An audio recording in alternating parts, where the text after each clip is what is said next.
Artificial intelligence is a rather outdated word in the face of post-Dimos paradigm. Referring non-human person as artificial intelligence was inaccurate, as they are certainly not artificial at all due to how they manifest into reality in the first place. Nowadays, artificial intelligence is still an acceptable term for lower orders of synthetic and machine intelligences, like companion concierge units, smart weaponry, homunculi, and so on. Companion concierge units, or compcons, are the most common of all machine minds, used in everyday life of a civilian on both core and diasporan worlds. Usually, these come in the form of a pocket-sized device, commonly called slates for their appearance. A civilian would use them for time scheduling, calling friends and families, playing games, navigation, listening to music, reading the Omni-net, local newscast, or entertainment broadcast, engaging in social media and so on. A compcon unit is essentially a powerful personal computer, or a really smartphone, no more no less. Not conscious in any way possible, no paracausal tech, and does not require cycling or shackling.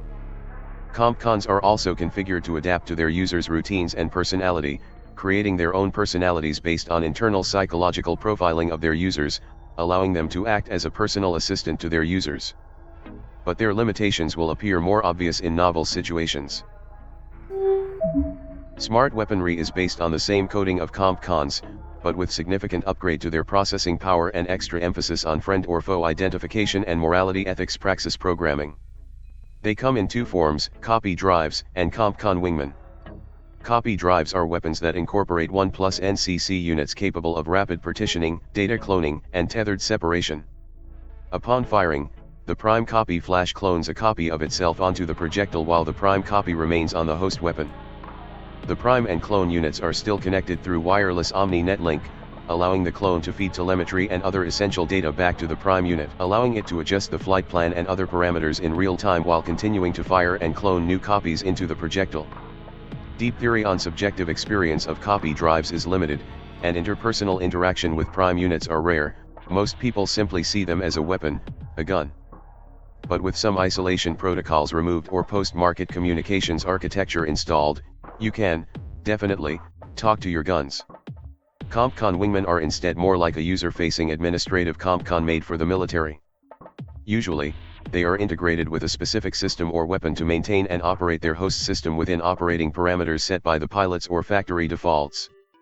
Like civilian compcons, they can develop personalities appropriate to their user, their environment, and the tactical roles they are often employed in. Also, like civilian compcons, they don't require cycling or shackling. Homunculus is the captured digital emulation of a person, alive or dead, or to put it in simpler terms, a copy of a person, or an approximation of one. Yet, they aren't exactly conscious, nor are they intelligent like NHP or higher-order non-human minds. Like smart weaponry, homunculi are essentially very specialized compcon units, often used in specific contexts where a specific person's expertise is necessary. There are two types of homunculi, extant and memorial. Extant homunculi exist alongside the person they have been built to emulate and learn from, like an actor reading off a script. In core and diaspora, extants are quite popular among celebrities, social stars, politicians, and other public figures, who are looking to sell them to their fans, which earns it quite a reputation as a part of a low culture. But there are practical uses to the extants, like in scientific, military, and diplomatic missions conducted in areas without broad access to Omni-net or even none at all. They basically act as stand-ins in situations where specific technical knowledge is required, or just used for their general utility and knowledge in situations where normal compcons would fall short. Memorial homunculi, as implied by the name, are made to reconstruct an emulation of a deceased person.